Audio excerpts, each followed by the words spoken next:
Maganda yung ganyan, tapos lagyan mo ng mga capsule.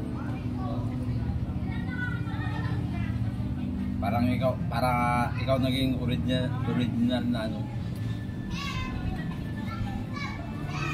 Paano mo mag-edit, Mayong? Tingnan mo to, guys. Yung buwan, ang ganda. May ganung boses mo ba? Paano ba yun?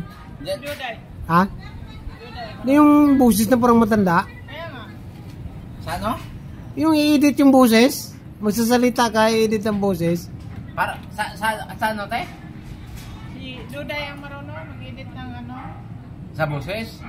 Ah. Yung di ba naman salita na, tingnan mo to, guys. Ganito, ganyan, di ba? Galing-galing ba eh. Sa iba. Sa audio ata yan? Sa audio. Ha? Sa audio ata. Mag-edit nga tayo kasi Nandun ata yan, tapos kapag binidyo mo, tapos huwag mo na lagyan ng sounds. Yun na lang ipindot mo audio at yung gundo. subukan mo nga.